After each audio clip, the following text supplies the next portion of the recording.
Hey, what's up, guys? Welcome to the channel. This Saturday is UFC 285, Jon Jones versus Ciryl Gane, and this is an incredible card stacked from top to bottom with great matchups, and we have two title fights on this card. The co-main event, Valentina Shevchenko versus Alexa Grasso for the women's flyweight title, and this is going to be my full breakdown and prediction for this fight.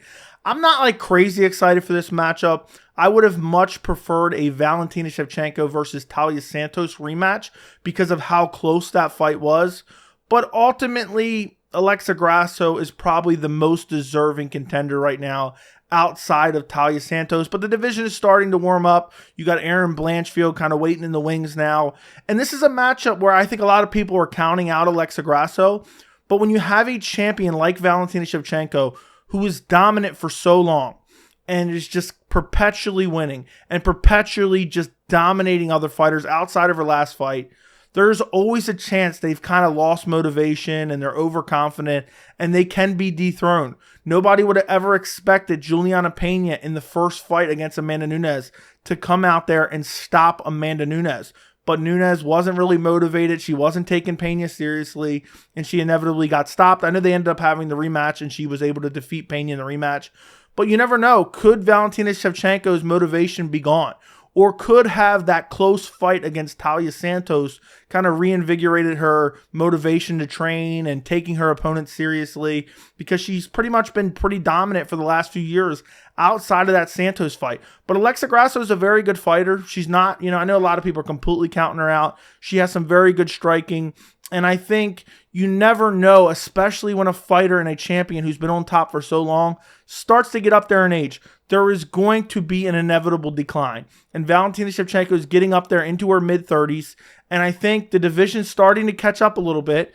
And sooner rather than later, we are going to see Valentina Shevchenko lose. Is it going to be against Alexa Grasso? I'm going to give you my prediction later in the video. But there is a real possibility that Grasso could be the one to take the belt off of Shevchenko. And if Grasso wins the belt from Shevchenko, that's going to be a massive win for her. She's almost guaranteed a rematch because they're going to do, if Shevchenko loses her belt because she's been the champion for so long, the UFC will give her an immediate rematch. So that would be a massive win for Grasso. But for Shevchenko, she's just really building her legacy at this point. How many title defenses can she rack up? And that's what this fight means for her. So if you look at the tail of the tape for this fight, you have Valentina Shevchenko is 23-3, Alexa Grasso 15-3. You have Valentina Shevchenko is the champion. Alexa Grasso is ranked number 6. Shevchenko is 34. Grasso is 29. They are both 5'5". Shevchenko has a 65.5-inch reach, and Grasso has a 66-inch reach. So if you look at Alexa Grasso, the challenger, of her 15 wins, she has 4 by knockout, 1 by submission, and 10 by decision. Of her 3 losses, she's lost once via submission and twice via decision. She's never been stopped by KO or TKO. She comes into this fight on a 4-fight winning streak. Her last fight was in October of 2022 against Viviane Araújo. She won this fight via unanimous decision. This was a 5-round main event in the Apex. Terrible main event, in my opinion. Not necessarily in the way the fight played out, but it just shouldn't have been a main event of a fight night card. But I understand the UFC is trying to push, one of these as the future contender for the flyweight division. And I know a lot of people think back on this fight and they remember, for most people say like, oh, Grasso dominated, she outstruck her. This was a close fight with some very close rounds. And when it went to decision, I thought there was a chance that Araújo could have got this win. That's how close this fight was. But ultimately, Grasso, landed the better shots on the feet. She had the crisper boxing. She was pumping the jab and just basically won this fight with her boxing. She got taken down a couple times. She scrambled back to her feet. She was never able to be really controlled. There were some clinch battles. She was able to work her way out of the clinch battles as well and just win with her striking, mainly her jab and just her hands in general. The fight before that, she defeated Joanne Wood. This was back in March of 2022. She submitted her via first round rear naked choke. And I know the UFC for many years have been acting like Joanne Wood, formerly Joanne Calderwood, is a good fighter. She's not a good fighter. And in this fight, Alexa Grasso showed that, there is levels to this, and Joanne Wood is not the elite of the elite fighters. Before that, Alexa Grasso defeated Macy Barbara, another fighter where the UFC would have you believe that she's good, but Macy Barber is one step away from a trash can. Let's be honest here. She lost to Roxanne Modafferi. She made a bunch of excuses after that fight. I know she had a knee injury and whatnot, but Macy Barber is not a great fighter. You know, she's an okay kind of up-and-coming fighter, but she's not a great fighter. And you look at Alexa Grasso's resume, and you look at her losses within the UFC, and she's been in the UFC for a long time. She's been in the UFC since 2016 for 7 years.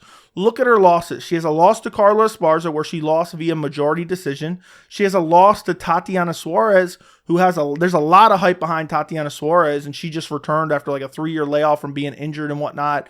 She lost that fight via rear naked choke. That's her one submission loss in her career. And she lost to Felice Herrig, who was an okay fighter, especially back in 2017. She's retired now, but not a horrible loss to have. So every time Grasso gets a step up in competition, she tends to lose. You know, Carla Esparza, Tatiana Suarez, Felice Herrig, and not like a championship level fighter, but I think she is an okay fighter. And the other thing I wanted to mention in terms of her resume, she has 4 KOs or TKO wins, but the last one happened all the way back in December of 2014. So we're talking 9 years ago since Alexa Grasso got a stoppage via KO or TKO. So she's not a finisher. She has 1 finish in the UFC in basically 7 years, and that's the submission win over Joanne Wood. So she's not a big finisher, so most likely if she wins this fight, it's going to be via decision. You move over to Valentina Shevchenko, 23 pro MMA wins, 8 by knockout, 7 by submission, 8 by decision. Of her 3 losses, 1 by knockout, 2 by decision. She comes in this fight on a crazy long win streak. Her last fight was at UFC 275 all the way back in June of 2022. And in this fight, it was a very close fight, and she just got out-grappled in quite a few rounds, but you had a kind of a scenario where Taila Santos would take her down, and then she wasn't throwing any ground and pound. Even if she would have thrown some little shots, I think she would have won this fight. Taila Santos cost herself this fight because the lack of aggression on the ground, even to just throw a little bit of ground and pound, cost her this decision. And Valentina Shevchenko, even when she had her back taken, she was throwing strikes, landing punches on the ground. And then it wasn't like she was being dominated for the entire round. So there was moments on the feet where Valentina Shevchenko was landing better on the feet. Taila Santos would get her down, control her, get her back for like 2 minutes. But ultimately, it was a very close fight. A lot of people believe that Taila Santos got robbed. It was a very close fight that I would have liked to have seen ran back. But at the same time, I didn't necessarily disagree with the decision. I didn't think it was a robbery. I think Valentina Shevchenko really did just enough on the feet before she got taken down. And then once she would get taken down, Taila Santos would just lay there and do nothing and just hold the control and not throw anything at all. That combined with the fact that maybe she got outstruck even just by a small margin on the feet, that lost her those rounds. So it was a very close fight. It was a controversial decision. I hope we get to see that ran back one day. The fight before that, she TKO'd Lauren Murphy. Went out there, just outstruck her. Lauren Murphy, super durable. We just saw the fight with Jessica Andrade where she got smashed for 3 rounds and still survived. Valentina Shevchenko finishes her in the 4th round. The fight before that was against Jessica Andrade. She brutally finished her on the ground in the 2nd round. Jessica Andrade was just too small for Valentina Shevchenko. Valentina Shevchenko just went out there, took her down, just brutalized her on the ground. The fight before that against Jennifer Maia, unanimous decision win. Not the greatest win when you put it in context of kind of where Jennifer Maia is now in her career. But, you know, it is what it is. It's the flyweight division. It's kind of growing. And then before that, she has a TKO win over Katlyn Chookagian. I think this is probably one of her best title defenses because Katlyn Chookagian is actually a very good fighter, and Valentina Shevchenko went out there and finished her in the 3rd round of her fight. And she's been on a win streak all the way back since 2018. She has not lost in 5 years. And what's crazy is her only 2 losses in the UFC are to Amanda Nunes. And one was via split decision and one was via decision. And I thought she was in both those fights. I can't remember which one it was. I'm assuming it's the 2nd fight, which was back at UFC 215 in 2017. I think that was the one I actually scored for Valentina Shevchenko. And keep in mind, this is up a weight class at 135 pounds, fighting for the bantamweight title. So she could arguably be 1-1 with Amanda Nunes, who a lot of people consider the greatest women's fighter of all time. So not horrible losses to have. And then you go back on her career, her last loss to somebody not named Amanda Nunes was all the way back in 2010 against Liz Carmouche, and this was a TKO doctor stoppage. And Liz Carmouche, back in the day, was a decent fighter, so it's not a horrible loss to have. So 3 losses on her resume, 2 to Amanda Nunes.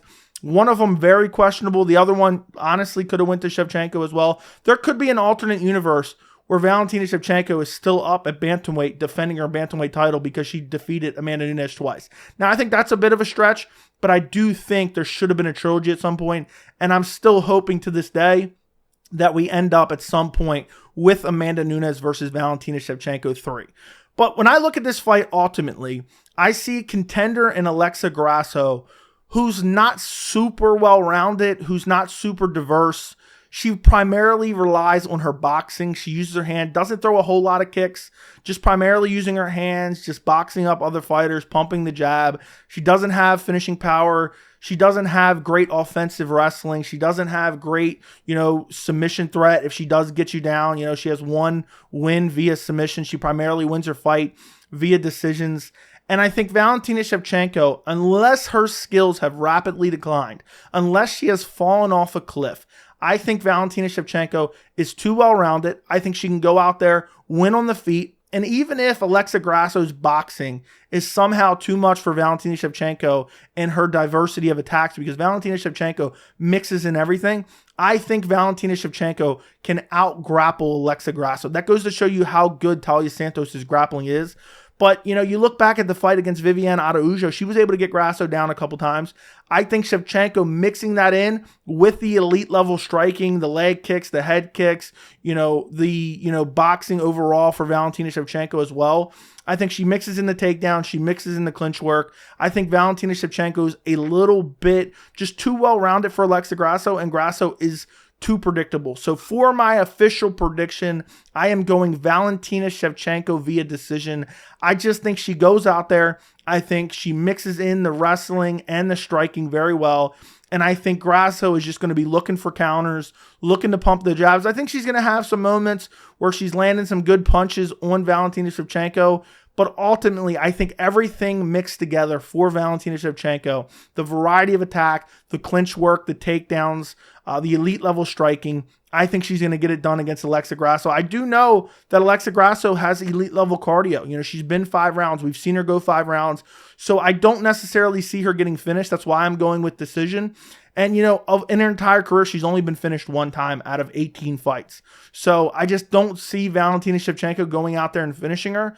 But if I was going to pick Valentina Shevchenko by finish, I'd probably pick her via submission. I would see her getting her down, beating her up on the ground, and maybe in the 3rd or 4th round, finding a submission at some point in one of those later rounds and finishing her that way. But I think Alexa Grasso is very tough. I think she's very durable. I think she has good stamina. I think she has good striking. But I think ultimately the well-roundedness of Valentina Shevchenko and the experience of Valentina Shevchenko and the fact that Shevchenko has fought far more high-level opponents than Alexa Grasso could ever even imagine. I just think it's too much too soon for Alexa Grasso. She's not, getting up there in age. Alexa Grasso can still kind of rebuild and come back eventually and fight for a title. Who knows how long Valentina Shevchenko is going to be around. She's in her mid-30s at this point.